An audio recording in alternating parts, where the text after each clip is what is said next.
I think the only issues we've had in the last month, again, ironically, to use that phrase again, have been when we played one striker. Hibs away, Motherwell away, Livingston away, and then the second half of the Celtic League game when we moved to one striker. So the flip side of that is Rangers are creating a lot of chances in those games, most of them when two strikers are on the pitch. This is a Heart and Hand production. Happy Friday, everybody. It's the Rangers Prism, where we look at the present, the past, and the future through all things Rangers. And we demanded a win. It didn't matter how we got it. We just needed to ground one out. Nothing else matters but the 3 points, except everything else matters but the 3 points. But we're in happier mood this week, Adam. How are you doing? Good, yeah. Colour me shocked. The biggest just win guy that you know was absolutely raging after the game on Sunday. Yes, indeed. We're going to talk about something that we've kind of talked about, you and I, forever. Some robust conversations about mentality and how important that is in sport, how important that is in the context of this mental city and everything that entails. And I think we're probably more aligned now than maybe we once were. I may have flounced out of a group chat once when you called mentality voodoo, but we can get into all of that today, because you're absolutely right. Everything about St Mirren was just 3 points up the road, chips and ham, all that, all these kind of things. But weirdly, it wasn't, because the performance was awful. Now, maybe it's St Mirren, it probably isn't, but I don't know how many good games we have ever played there in my time watching Rangers. It was my first ever away game. I sat on one of the old terrace and stanchions, bars, whatever, because I couldn't see, because it was only 8 or whatever, 7. And we were 1-0 down, we were shit. Ali get injured, either hamstring injury, and I said to my dad, it was 90 minutes, can I get down? Sure, because my arse was numb. And just as my feet hit the floor, Andy Gray popped up at the back post for a last-minute equaliser. So a lesson never to call it a day.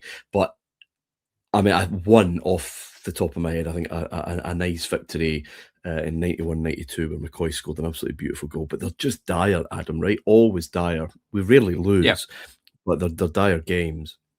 So I'm not entirely sure what people were expecting, but it wasn't enough for some. And let's get into this then, the whole issue of mentality and how important we think it is or not. Your thoughts on the weekend, and then we'll try and get into this a bit more. So what the weekend told me is that nothing is ever enough, really. I think there will always be something to complain about, I guess.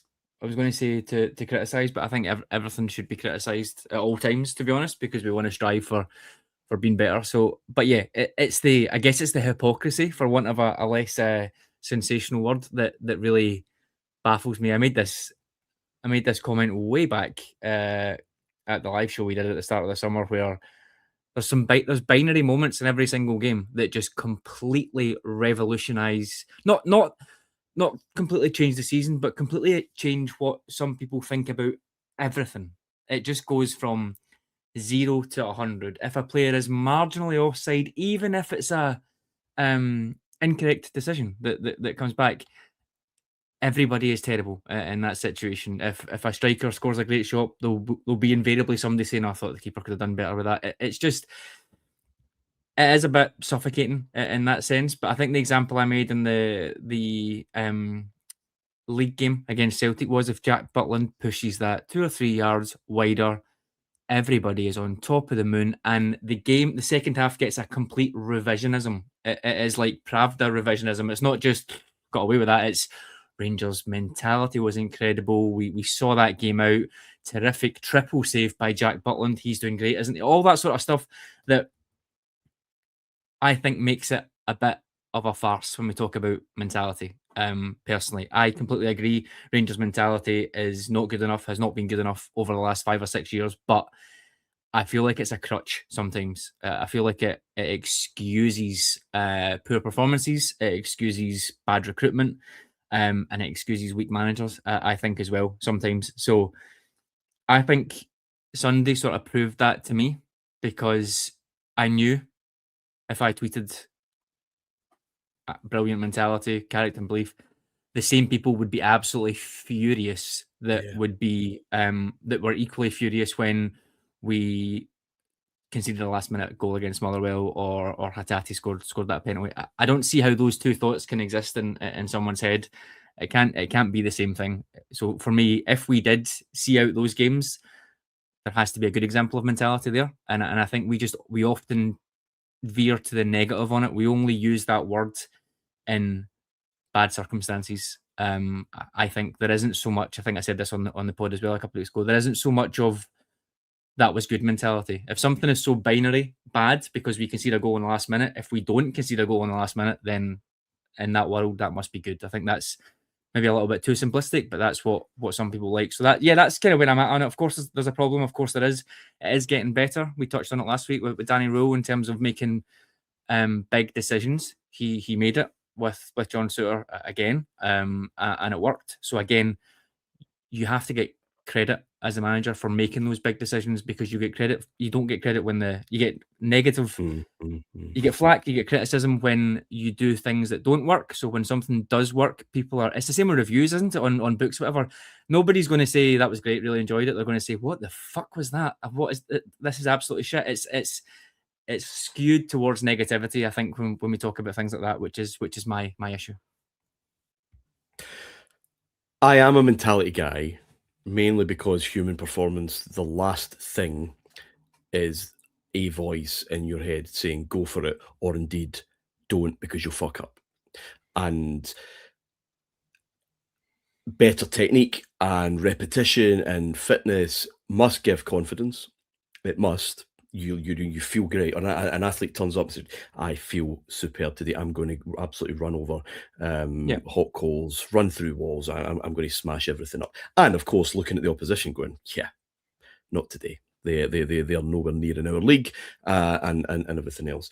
But watch the Players' Championship on Sunday night, and it is not a simple assessment of technique. If it was, then Ludwig Aubert just runs away with that. He didn't, because he was carrying a decent lead getting into the final round of quite a big deal. It gets too much. And those negative thoughts, you're going to miss this putt. You could, what if you do? It's such a big deal. And that's the final thing. I don't think we have it enough until we do, and that's one of the things. Again, just for clarity, I don't see that as simply the kind of Terry Butcher, Richard Gough bloodied head bandage thing. For me, it is the Steve Davis that we're missing in that league game against Celtic a couple of weeks ago, when the tide was turning, to come in and say, give me the ball. This game is over for 5-10 minutes. Nothing is going to happen here. We're just going to keep this. Give me it. I'll take responsibility. And people feed off that, right? I mean, we had maybe told this story before, but the last live show we did, Adam, John Brown was with us. And we were asking him about what was he told when he arrived at Rangers. And basically, as soon as said, you just have to win. Whatever you've done before, it doesn't matter at this club. You just have to win. And the place is obviously going bananas, and kind of illusions that that's what we need. As if just saying that in a dressing room will be enough. And not to disparage anything, I'm a huge fan of John Brown and a very underrated career, but he played for Rangers for 9.5 seasons, the best 9.5 seasons there probably was to be a Rangers player. He shared the dressing room with 2 world-class goalkeepers over that time, a world-class centre-back, the best centre-back in Scotland, the best right-back in Great Britain, a generational midfield talent from England in the middle of the park, a wide forward who had been champion of Europe with club and country, and was voted the fourth best player in the world that just before he came to us, and the greatest Rangers striker of all time, plus many, many more. Celtic were second in 2 of those 9.5 seasons. you know, looking at that dressing room and then looking at what you've got, probably should have won more if we're being very, very critical of that era. And I have it in print and on pods before. But you must look around that and going, yeah, who the fuck's beating us? Yeah. We're 2-0 down. We're not out of this. And fans felt it. We felt it. We were all around going, if we were behind in a game, said they could dig something out. Because, yes, they have better players, but from that collective unit, how many times you go to Old Firm games where, oh God, he's missing and he's missing. Celtic have got a full strength side, and they just do it. Because Celtic didn't have the belief until they fell over the line in 98, and obviously that changes things. It's just a complex thing. The first time I probably ever heard this, Adam, this notion of that's just what champions do. Grind out, terrible win. I was watching Match of the Day in the mid-90s, and Manchester United had won away from home, and it was pretty poor. But John Watson or Barry Davis, whoever it was, that's just what champions do. You need those. They weren't saying that in 92, 93. If United had a game like that, it was, are they really ready for this? Can they really do this? Because, all this long wait for this to happen. Once it does change, that narrative changes, right? And you go over the line, you are champions, and yeah, the whole picture kind of changes. I don't have a game specifically for this week, but I'm going to pick two around it. End of March 92, when I think crystallises Walter Smith's thing, when we beat Celtic in the Scottish Cup semi-final, push in the rain, player down in 6 minutes. Celtic had gone into it, I think, unbeaten in 10, beaten us at home in the league. And obviously Rangers dug out this 1-0 win. And it just became a kind of template, and the belief just coursed through Rangers players' veins for years. And Celtic were kind of done. They looked like they were maybe on something with Liam Brady, and they were the best, quote, footballing team in the league, as if that was worth 20 more points than it actually was. But that was huge. Mourinho's first season with Chelsea at the start of February, they went to Blackburn. Again, its own microcosm with the rain swirling around. Peter Cech saves a penalty. They win 1-0. He is out in front of the fans basically saying, this is it. This is the kind of thing you need to do. We weren't good tonight, but we had to fight. And you could see how much that meant to him in terms of we're done. We are going to coast to the end of the season here, and no one's going to touch us. But these are it's folklore, right? There's a bit of the fable about it, a bit of the myth about it. It becomes something maybe bigger than it actually is because we project. Absolutely. No, I completely agree. I think a lot of it is around fear, I guess, and that breeds negativity. So there are so many examples of Rangers conceding late goals. I think it's natural that that people will look towards that until they don't. But a kind of theme that I think is I've mentioned a few times on these shows is everything has happened before, and I think I got quite annoyed with you in the summer of '55 when you said maybe that's them done, maybe that they've scaled their mountain, and that's their race run. And I'm like, can you not just give us one? Jesus, can you not just give us one season?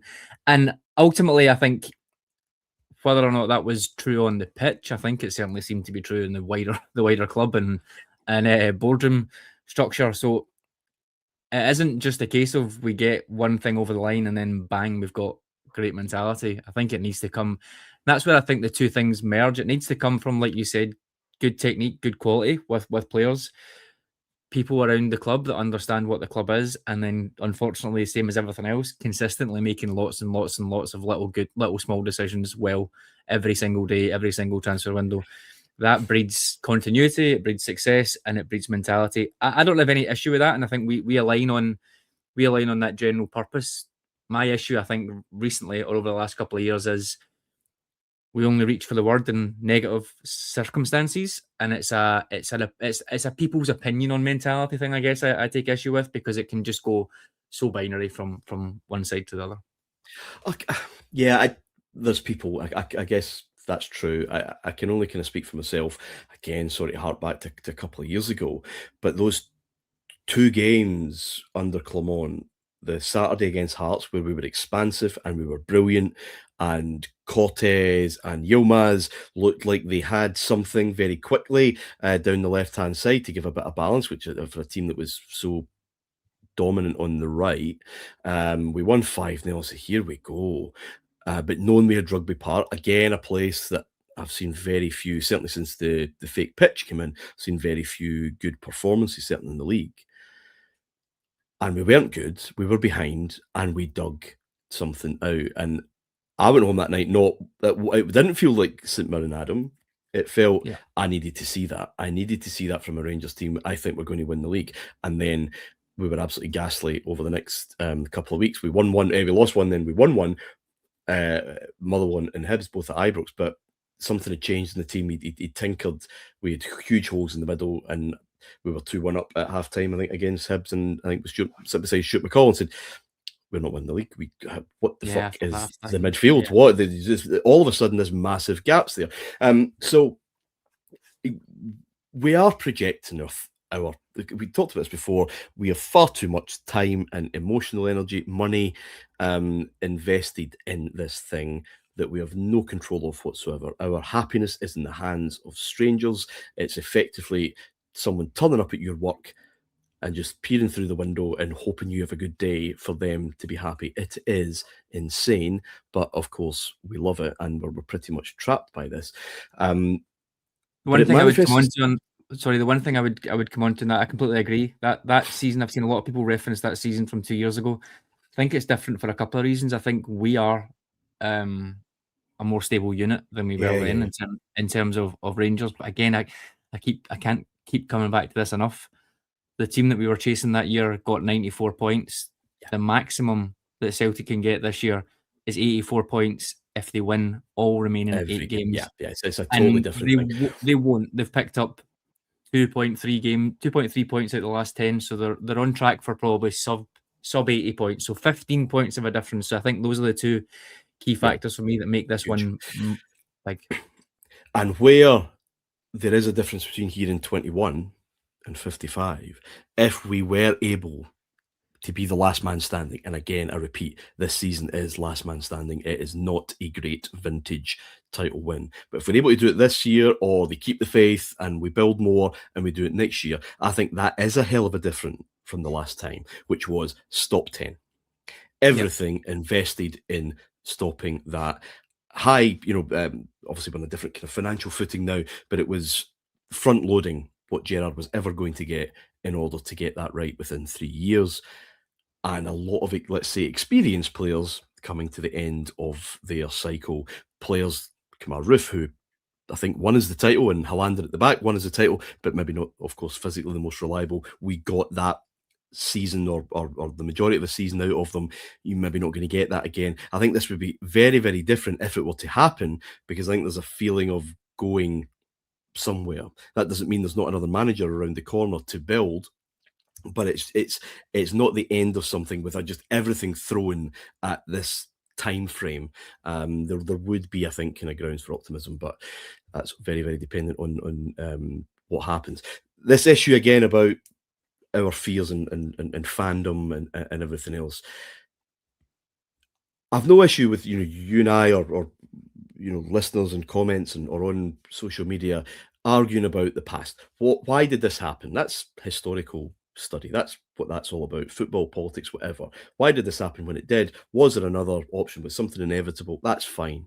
What I find really, and I can understand people getting very angry, by the way. I don't tend to be so myself. Other people's opinions are theirs. I don't really see what relevance that has to me, but fair enough.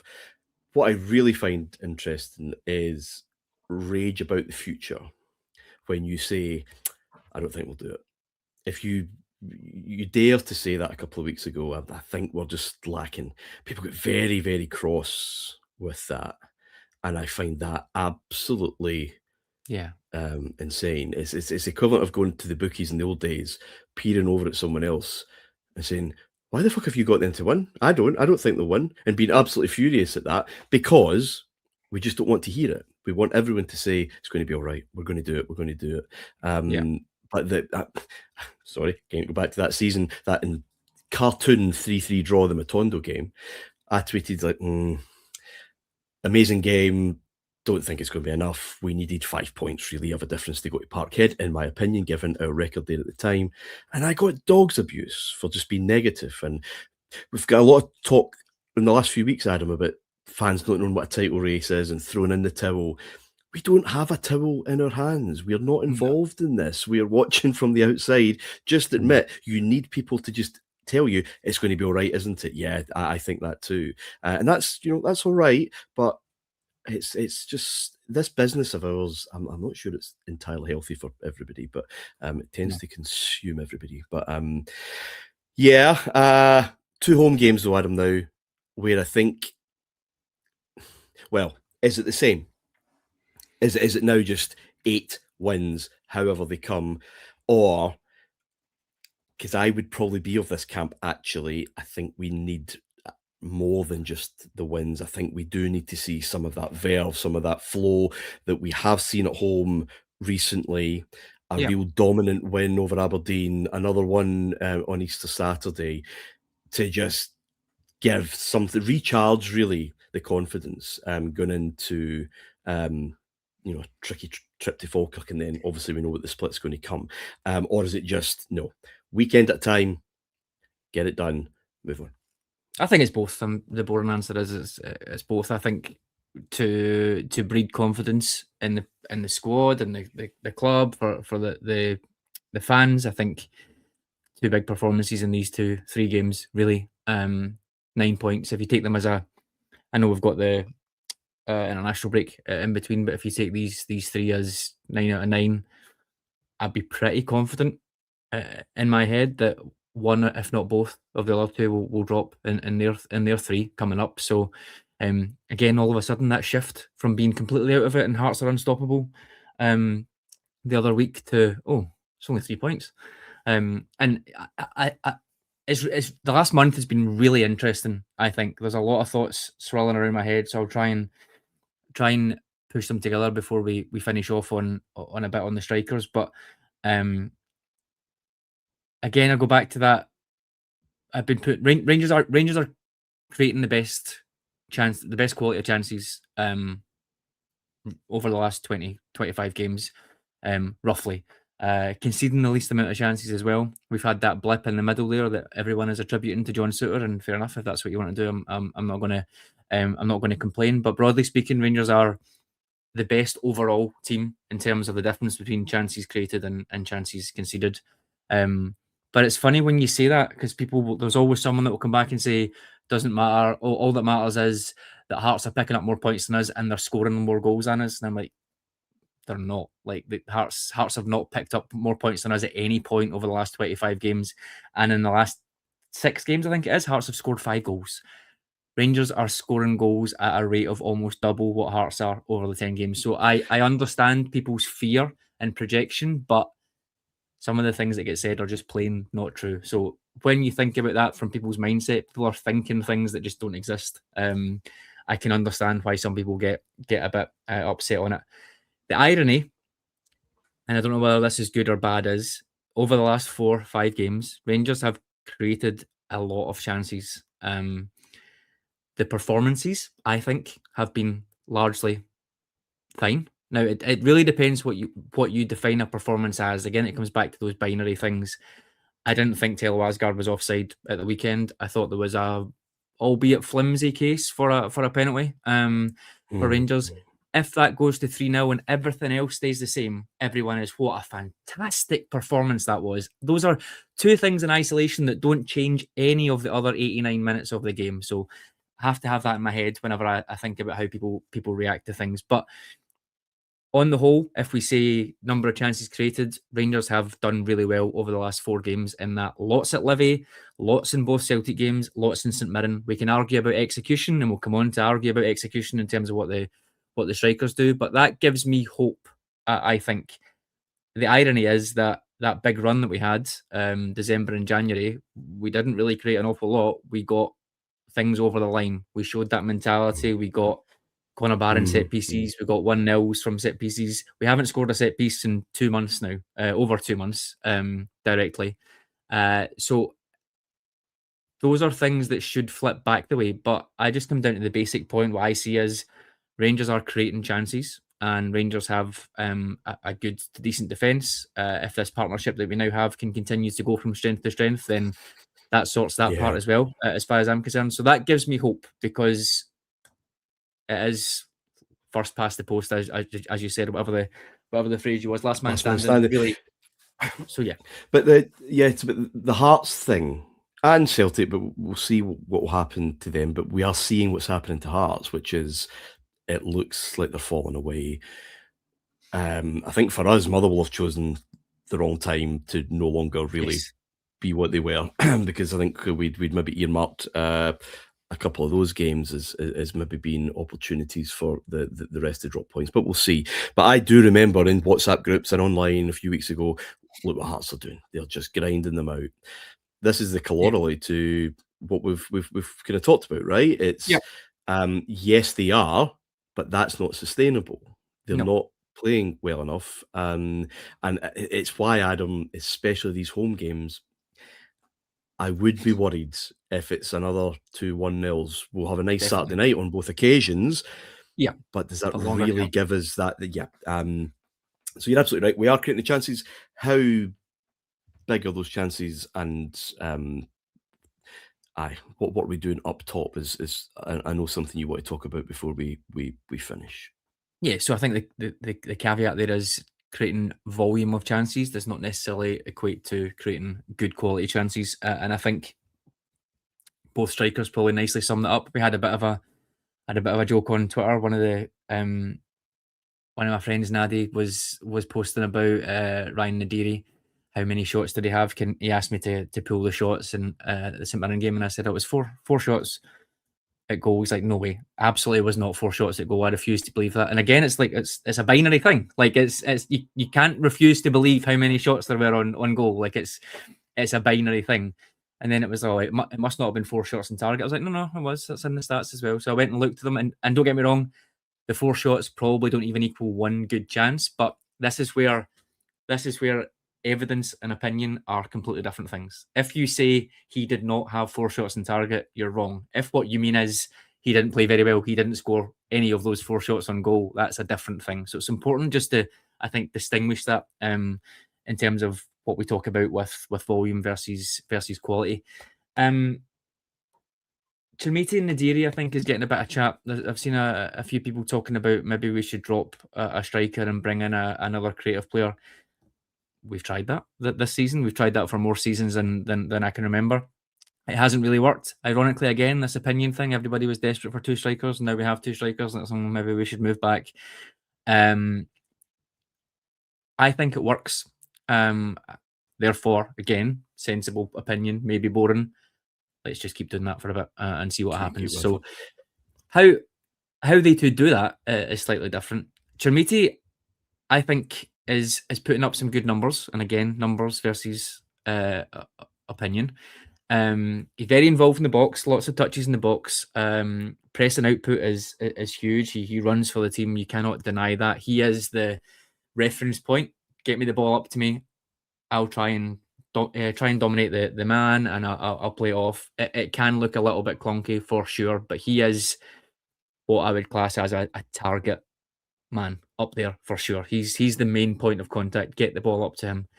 Naderi is, I think I see a few people querying him. I think it's important to remember he hasn't played 4 full league games yet. So again, time is not something that we ever have, but that needs to be played into account. The level he's coming from, all that sort of stuff. I think as a foil for Chermiti at times, I think he looks okay. His pressing is huge. Like, he wins the ball back nearly 6 times per game if we've lost it within the first 5 seconds. So that counter pressing thing that Danny Rowe wants, I think, is really there. Again, inside the box, he is getting a decent number of touches. He's getting some shots away, not a lot. He hasn't scored a league goal yet from 9 shots. In terms of the quality, it feels like he probably hasn't really had a massive clear-cut chance either. My criticism of them, I think, and maybe it'll come, is they do want to play in the same spaces sometimes. I think they're not quite sure who's the target man and who drops off. Sometimes they switch, and that's fine. But I think they're doing okay. I think Chermiti in particular, Rangers are getting the ball to him, whether it's crosses, whether it's long balls, whether it's set plays, they're getting it to him in those ways. That creates chaos, which is good, but then it also creates chaos for the person that has to deal with the knockdown, the flick on, whatever. And that's maybe what we're seeing with Naderi. He's not getting as many clear-cut chances as Chermiti is, and I think that's a roles thing. I don't necessarily think our creative output is great, but when you look at Chermiti's chances and shots and goals, there's not so many balls being slipped through balls being slipped through for him to run onto and finish. It's all, like I said, shots from set pieces or crosses or anything. So that would be one thing that I would like to change. And it's where I hoped Skov Olsen would be shown a little bit more. It's where I think Mikey Moore needs to show a little bit more as well. For all he's been excellent, I think, in terms of pure output. Maybe you're not going to get it from an 18-year-old, but your first pick for Rangers, it doesn't really matter what age you are. And Romans, I think Romans had a really, really good start in terms of that hitting the byline, getting those cutbacks in. Not seen so much of it recently. He's been great. He has done really well defensively. He obviously got the goal. His delivery is good. He can defend well on counter attacks. But I would like to see a little bit more of that. Mikey Moore cutting in, Romans going on the outside, cutting back into the box. I think that's where we could see Naderi and Chermiti get more opportunities. But overall, I think that is going okay. I think we need to give that time for sure. I can understand the argument of Majowski coming in for sure. For me, I think that should be in these next two games. If we don't see a massive upturn in terms of output and goals from those players, I'd like to see Majowski coming on in the second half of games. Maybe get him a bit more time in terms of not just a 10 minutes at the end, maybe a half an hour or so, because talk about that chaos that Chermiti brings and balls falling in the box of someone. Majowski's probably still the best finisher out the three. It's everything else. It's a bit of a challenge. So I think it's okay. Would I pick those three? Would I pick that strike partnership, hand on heart? No, I don't think so. I said when Naderi signed, if this was to be the only other attacking option that was brought in alongside Skov Olsen, I'd probably say no, because I think we needed the Egeman type quality, first of all, but profile role, someone to play off of Chermiti, someone that can beat a man, someone that can dribble, someone that can finish. We don't have that player in there. So at the minute, I think what we have there is sensible. I do think Connor Barron coming back in will make a difference, and that's maybe not something that I thought I would say, but I thought just very quietly when he came on at the weekend, he calmed things down a little bit, made a few passes, made a few tackles, made a few challenges. Again, how much of that we need in these two home games, I'm not 100% sure. It doesn't look like Nico Raskin will lose his place anytime soon, so it's a bit of a fight between the other three for that slot. Maybe Barron loses out more in these type of games where the manager maybe thinks Chikwani's got more power, more pace, more legs about him to go up and help. So all of those things I think combine, but I do think the front two, it's not great, it's not perfect at all, but I do think it could be something that we can work with, but they need to start finishing off some of these chances that we're creating for sure in the next two games.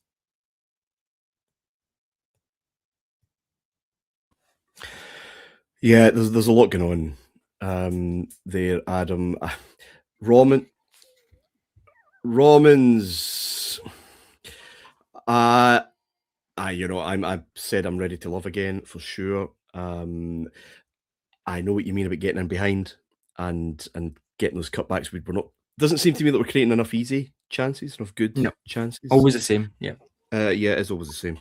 Well, this is the kind of contradiction, right? Because it feels that we're doing more. It feels that we are more aggressive. But for all Chermiti's faults, criticisms, he's cumbersome, and is he really where he should be, blah, blah, blah. He doesn't even miss a lot of sitters. This is not Dessers, right? Or Sakala before him, where I would need physical restraint to not jump from the Govan rear down to have words. Which by definition then means we were creating a lot of chances and we were just being too messy with them and profligate. So yeah, there is something there. Mikey Moore is a decision-making thing for me, which you would probably imagine is fair for someone that age.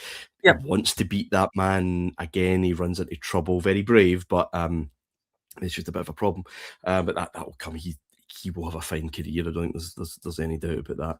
And I do agree with, do they pick up the same space? But then I think Chermiti does need that guy closer to him, because when he's isolated, He does. he doesn't.